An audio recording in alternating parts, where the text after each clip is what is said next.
Quand on est dans une situation qui ne nous convient pas et qu'on n'a pas ce que l'on veut, on a plutôt tendance à accuser les autres et à tomber dans la victimisation.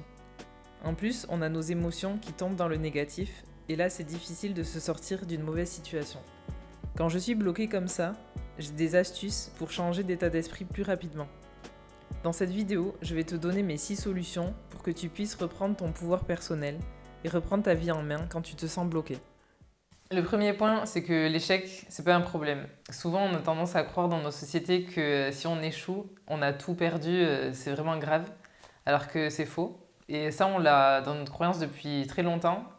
À l'école, en fait, rien que le fait d'avoir des notes et de se dire que si on a de mauvaises notes, on est en situation d'échec, ça nous prépare en fait à voir l'échec comme quelque chose de très grave.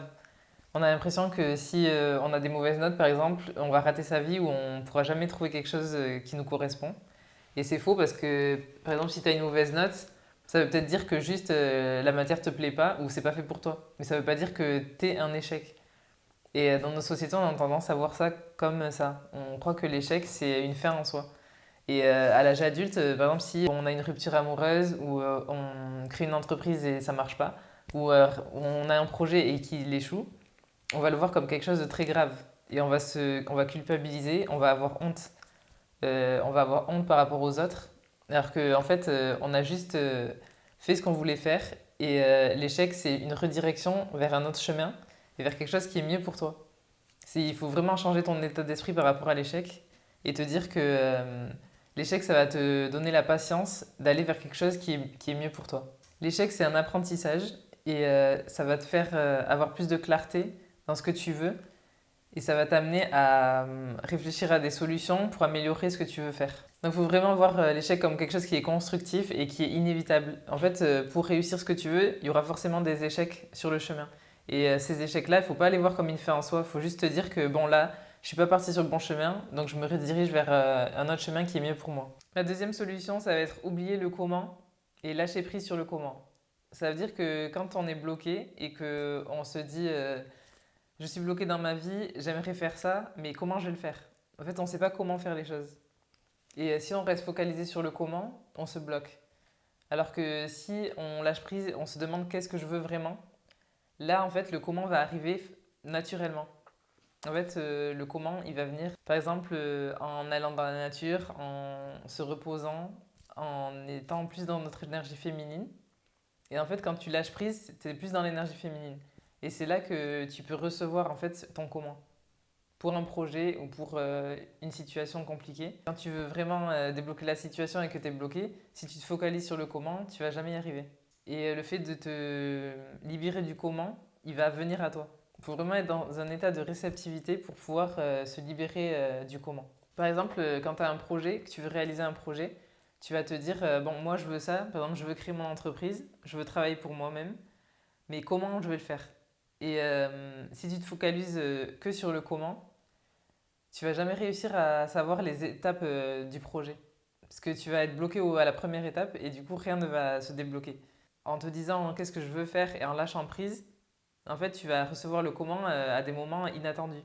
Ça peut être sous la douche, ça peut être en marchant, tu vas dire ah mais en fait j'ai cette idée pour commencer mon projet.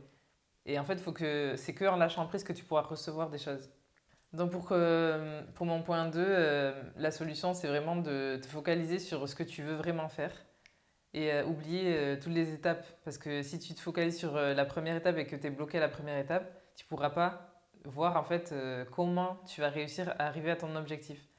Et le but quand tu es, coincé comme ça, c'est de te focaliser sur le long terme, sur ce que tu veux et le comment va venir à toi naturellement quand tu lâches prise. Mon troisième point, ma troisième solution, c'est te connecter à ta meilleure version. En gros, il existe déjà une version de toi qui sait déjà exactement tout ce que tu dois faire. Cette version de toi, c'est ta version divine de toi, ta meilleure version. Et tu vas devoir l'incarner de plus en plus chaque jour pour vraiment devenir la personne que tu veux être. Et pour devenir cette meilleure version, il faut donner tes intentions de te connecter à cette meilleure version. Du coup, ce qui est bien, c'est que tu peux, au présent, déjà incarner les traits de caractère, les habitudes de ta meilleure version. Et il faut vraiment que tu te dises que ta meilleure version, elle ne va pas arriver d'un coup. Tu vas devoir la construire au présent. Et c'est les habitudes de ta nouvelle version, il faut qu'elles soient claires. Il faut que tu notes vraiment, que tu aies une vision claire de ta meilleure version du moment. Parce que ta meilleure version, elle peut changer à tout moment, mais la meilleure version de toi que tu as au présent, il faut qu'elle soit claire, que tu notes vraiment toutes ces habitudes. Qu'est-ce que cette personne fait au quotidien? Qu'est-ce qu'elle mange? Comment elle s'habille? Tout ça, tu dois le savoir et l'incarner vraiment au présent. C'est-à-dire que tu dois te lever et faire ce que ta meilleure version ferait. Parce que si tu continues à avoir toujours les mêmes habitudes et les mêmes façons de penser, les mêmes émotions que tu as actuellement, tu ne pourras jamais être ta meilleure version. Il faut que tu incarnes les habitudes que ta meilleure version aurait maintenant. Et il faut que tu te focalises vraiment sur le présent et devenir ta meilleure version au présent. Mon quatrième point, c'est quand je me sens bloqué, c'est d'utiliser le pouvoir de l'intention. En fait, l'intention, c'est comme une prière. En fait, tu as un objectif. Par exemple, moi, j'ai envie de tourner une vidéo, mais je me sens bloqué. Je vais utiliser le pouvoir de l'intention en fait pour débloquer ma situation. En fait, j'ai envie de filmer une vidéo, mais je ne sais pas comment la faire, comment la filmer, qu'est-ce que je veux dire. Je vais me dire, j'ai envie de faire la meilleure vidéo possible. Déjà, j'ai donné mon intention. Ensuite, ce que je vais faire, c'est que je vais tester différentes choses.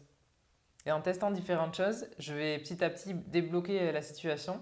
Et vu que j'ai donné mon intention, il y aura tout un cheminement qui va se mettre en place qui fait que je vais avoir des solutions qui vont arriver et des inspirations qui vont arriver. Et en fait, l'intention, le pouvoir de l'intention, tu peux l'utiliser dans tous les domaines de ta vie. Avant de faire quelque chose, même de faire la cuisine, tu peux donner tes intentions. Je veux faire le meilleur plat possible qui va me nourrir de la meilleure façon possible.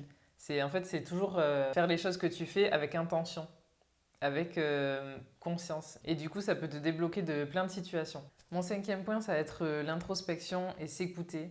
En fait, quand on est bloqué, on a tendance à remettre son pouvoir à l'extérieur de soi et à essayer de trouver des solutions à l'extérieur de soi. Mais quand on est bloqué, en fait, c'est une invitation à aller voir à l'intérieur de soi qu'est-ce qu'on veut et écouter vraiment son cœur et s'écouter pour savoir. En fait, à l'intérieur de toi, tu as déjà les solutions, mais tu les écoutes pas. Et le fait de faire un travail d'introspection, ça te permet d'écouter ce qui est à l'intérieur de toi. Donc pour faire ça, tu peux utiliser la méditation ou la méditation active et aussi aller dans la nature. Pour moi, aller dans la nature, c'est hyper important parce que ça te permet de pouvoir changer ton état émotionnel et aussi ton état d'esprit plus rapidement. Par exemple, quand tu es dans un état de blocage, le fait de lâcher prise et de partir dans la nature, ça va te permettre de débloquer une situation. Par exemple, quand tu es dans un état émotionnel de frustration, que tu trouves que les choses ne vont pas assez vite, que tu n'arrives pas à débloquer ta situation assez vite, souvent ça vient d'une peur. Et c'est les peurs qui te bloquent. Et pour contrer ces peurs, il faudrait que tu arrives à utiliser la vertu contraire. Par exemple, quand tu es en doute de toi, tu es dans le doute de soi, la vertu opposée de ça, c'est la compassion de soi. Et le fait d'utiliser, en fait, la compassion de soi, c'est l'énergie féminine. Donc il faudrait passer de l'énergie masculine qui est la force, de vouloir faire les choses par force, et utiliser l'énergie féminine pour justement être dans la compassion de soi, dans l'amour de soi. Si tu veux contrer une peur ou quand tu es dans la peur, la frustration, dans les blocages, tu es dans l'anxiété, tu es dans le stress. Et pour réduire ça, il faut que tu commences à aller plus vers ton énergie féminine, à incarner plus ton énergie féminine pour être dans l'introspection et dans l'amour de soi et dans la compassion de soi. C'est comme ça que tu contres la peur. L'amour de soi, ça va permettre de te libérer de blocages mental et émotionnel. En fait, souvent on se dit il faut plus d'amour de soi, mais on ne comprend pas le concept de l'amour de soi. Par exemple, quand je parle de l'amour de soi avec mes coachés, mes clientes en coaching, souvent elles me disent c'est quoi l'amour de soi?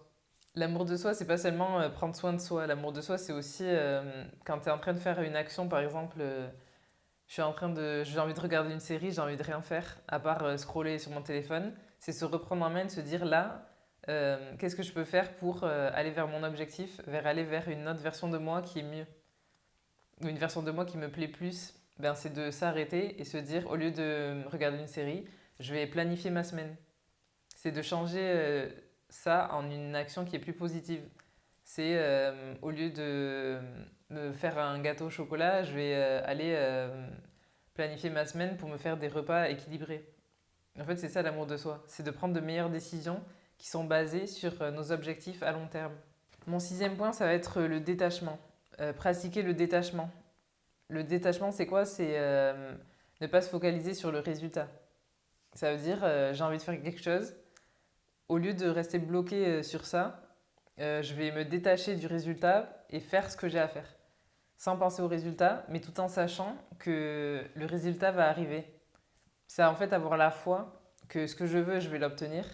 Mais je ne me focalise pas sur le résultat, sinon en fait je suis trop en train de...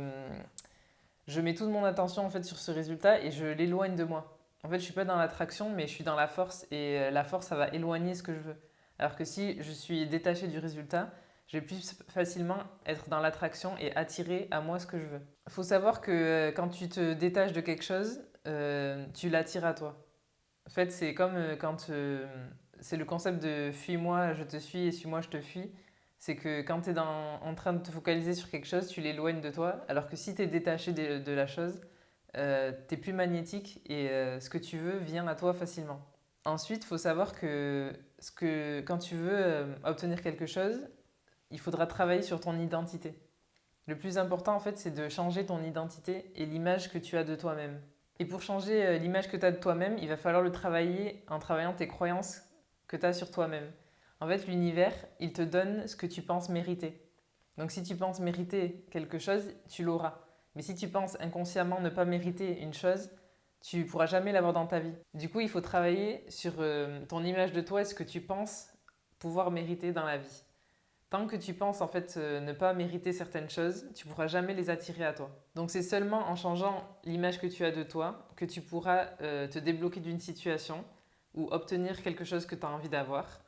Et c'est seulement aussi en changeant cette image de toi que tu vas changer ton identité et pouvoir devenir la meilleure version de toi-même. Te rapprocher en fait chaque jour de cette meilleure version. Voilà mes 6 solutions pour reprendre ton pouvoir personnel. Si ça t'intéresse et que tu veux aller plus en profondeur sur ces sujets, je fais du coaching individuel. J'ai créé une masterclass gratuite et je te mets le lien en barre de la description et tu peux t'y inscrire dès maintenant.